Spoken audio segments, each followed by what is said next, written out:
Olá e bem-vindos. Olha, imagine o seguinte: você decide construir a casa dos seus sonhos, mas sem nenhuma planta.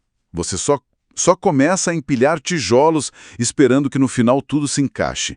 Você pode até conseguir erguer alguma coisa, mas a chance dela não atender às suas necessidades, sabe, de ter a cozinha no lugar errado ou de simplesmente não ser segura é enorme. Construir um software sem um protótipo é, de muitas formas, a mesmíssima coisa. E o pior é que o custo do erro não é só o dinheiro dos tijolos, né? Não mesmo. É o tempo de todo mundo, a frustração de ter que derrubar uma parede que acabou de ser construída e, no final, a chance de ter um produto que ninguém quer usar. O desperdício é gigantesco. Exatamente. E é por isso que hoje a gente vai mergulhar nos bastidores da criação de tecnologia que realmente funciona. O nosso material de base é um guia bem aprofundado sobre análise de processos, levantamento de requisitos, tudo isso para prototipagem de sistemas. E a nossa missão aqui é desmistificar um pouco o jargão do mundo da tecnologia, sabe? Palavras como Agile, Scrum, User Stories e mostrar como esses conceitos formam, na verdade, um conjunto de ferramentas muito práticas para transformar ideias em soluções valiosas e validadas antes mesmo de se escrever uma linha de código definitiva. E isso é mais importante do que nunca. Como os autores Pressman e Maxim apontam no material, a capacidade de prototipar e validar ideias rapidamente deixou de ser só uma habilidade técnica, sabe? Virou estratégia. Virou um diferencial competitivo crucial para qualquer empresa. É sobre reduzir riscos, economizar recursos e, acima de tudo, criar produtos que as pessoas de fato queiram e amem usar. Ok, vamos começar a desvendar isso então. A primeira grande peça do quebra-cabeça é entender a mentalidade por trás de tudo. A revolução ágil. Lendo o material, fica muito claro que as metodologias ágeis nasceram como uma resposta direta àqueles modelos mais antigos, sabe? Como o famoso modelo cascata. Ah, sim. Que era terrivelmente lento e rígido. Você planejava tudo por meses, às vezes anos, e só lá no final descobria se o resultado era o que o cliente queria. E o problema era o efeito túnel, né? As equipes passavam um ano desenvolvendo sem falar com o cliente e quando finalmente mostravam o produto... O mundo já era outro. Exato, o mercado já tinha mudado, o problema do cliente já era outro, era um investimento enorme baseado numa fotografia que já estava, tipo, amarelada. Quase nunca dava certo, então. Foi por isso que, em 2001, um grupo de desenvolvedores publicou o Manifesto Ágil, que se baseia em 4 valores fundamentais. E eu gosto de como eles são diretos. Primeiro, pessoas e conversas são mais importantes que processos e ferramentas rígidas. Segundo, ter um software funcionando é mais valioso que uma pilha de documentos. Terceiro, colaborar constantemente com o cliente é muito melhor do que ficar negociando contratos o tempo todo. E por último, estar pronto para mudar de rota é mais inteligente do que seguir um plano cego. E esse segundo ponto, software em funcionamento mais que documentação abrangente, nossa, ele cria uma confusão enorme até hoje. Demais. Muita gente ouve isso e pensa, ótimo, agilidade significa que não precisamos documentar nada.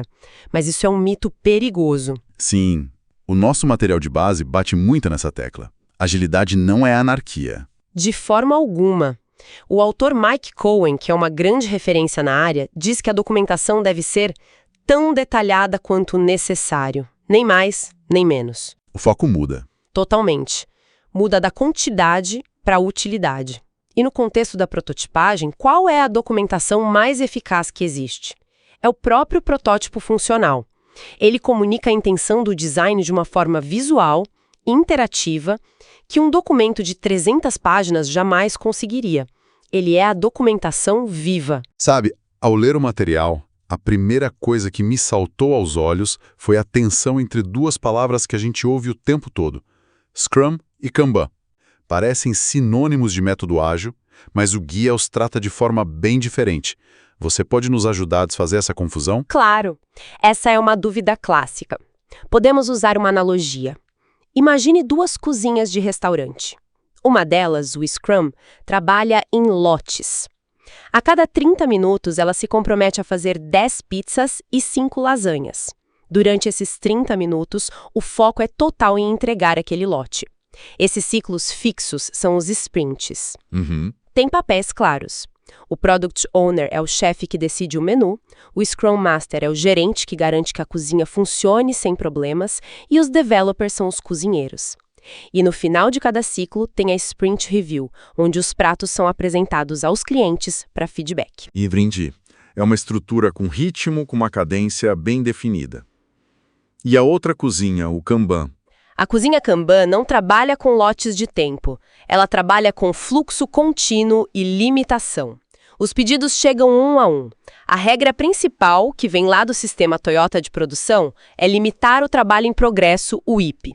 Por exemplo, essa cozinha só pode ter 3 pizzas no forno ao mesmo tempo. Para começar uma pizza nova, uma precisa sair. Isso força a equipe a focar em terminar o que começou. É o famoso quadro com as colunas a fazer, fazendo, feito, certo? Onde a coluna fazendo tem um limite. Exatamente.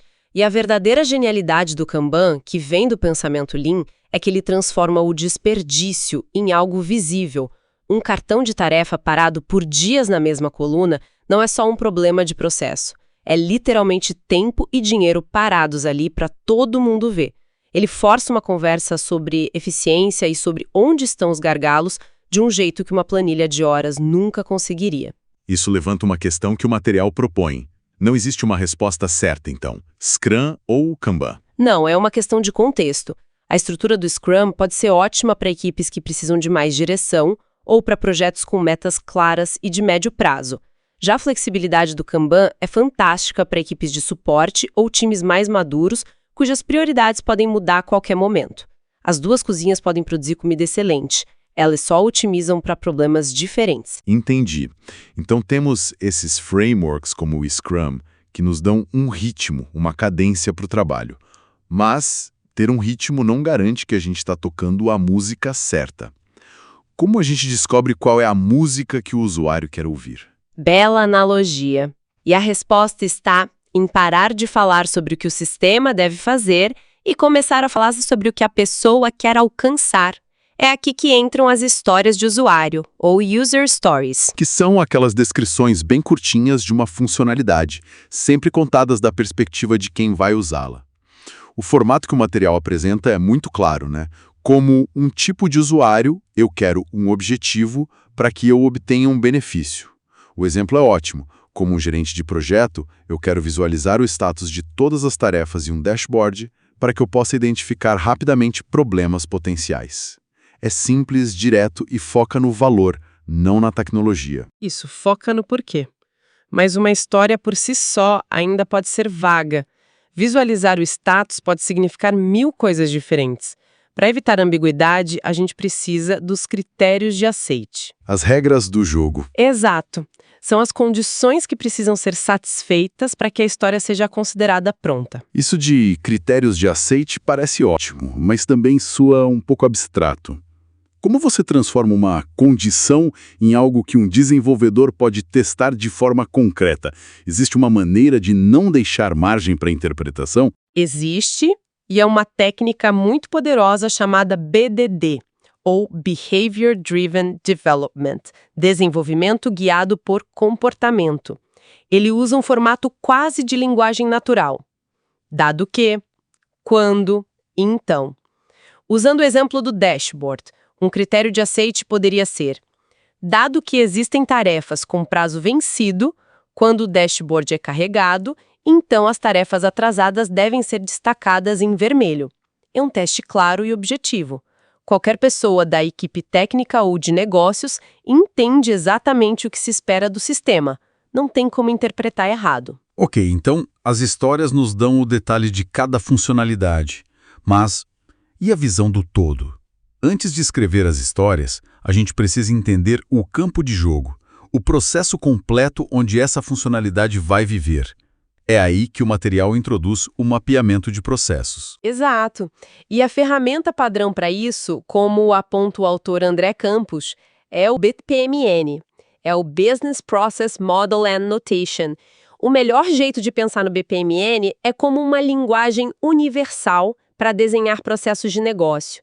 A grande vantagem é que o mesmo desenho pode ser entendido tanto pelo diretor da empresa quanto pelo desenvolvedor que vai codificar a solução. É a ponte entre esses dois mundos. Com ele, a gente consegue desenhar o processo como ele é hoje, o as is, e depois como queremos que ele seja com o novo sistema, o to be.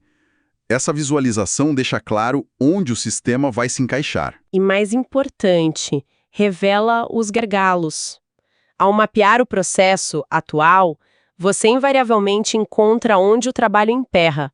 Lembre de um projeto em que o gargalo era o departamento jurídico, tudo parava lá por semanas. Ao mapear o processo com o BPMN, a equipe percebeu que eles só recebiam os pedidos de análise na sexta tarde, todos de uma vez. A solução não foi um software novo, foi simplesmente mudar o dia da entrega dos documentos para terça-feira. O BPMN revelou um problema humano, não técnico. Identificar esses pontos de dor é uma mina de ouro. Que história ótima! E para encontrar esses gargalos e entender as necessidades, precisamos de boas técnicas, né? O material fala de várias, mas eu queria focar em duas abordagens mais colaborativas. A primeira é a jornada do usuário, que eu achei fascinante. É um mapa visual da experiência completa de uma pessoa ao interagir com o serviço passo a passo, desde o momento em que ela ouve falar dele até o suporte pós-venda. É um exercício de se colocar no lugar do outro, um exercício de empatia mesmo. Mapear essa jornada permite que a equipe identifique os pontos de atrito e as oportunidades em cada etapa. É aqui que o usuário se confunde ou, neste ponto, ele está ansioso, como podemos tranquilizá-lo? A outra técnica que se destaca é o Design Sprint, popularizada pelo Google Ventures. O guia descreve como um intensivão de 5 dias para ir de um problema complexo a um protótipo testado com usuários reais. E o poder do Design Sprint não é só a velocidade, é o alinhamento. Já vi equipes discutirem um problema por meses. Em um Design Sprint, na terça-feira, você já tem que ter decidido um caminho e na sexta, você vê um usuário real interagindo com a sua ideia. É um banho de realidade que economiza uma fortuna em debates e desenvolvimento equivocado. Mas, no fundo, o fio condutor de todas essas técnicas, de uma entrevista a um Design Sprint, é um elemento humano fundamental: a empatia. Há uma citação ótima de Mike Cohn no material que diz: desenvolvedores que realmente entendem as necessidades dos usuários criam produtos significativamente melhores. Então temos ideias, histórias de usuário, processos mapeados. Parece que está tudo pronto. Mas isso tudo é viável? A gente realmente consegue construir isso? E aqui o material entra na análise de viabilidade, que no mundo ágil não é uma etapa única lá no início, mas sim um processo contínuo. Exatamente. A cada ciclo, a cada protótipo, você aprende algo novo e precisa reavaliar a viabilidade. Podemos dividir essa análise em 4 grandes áreas, como um checklist para manter o projeto nos trilhos. A primeira é a viabilidade do problema e do valor. Que é basicamente se perguntar: estamos resolvendo um problema real que importa para alguém, certo?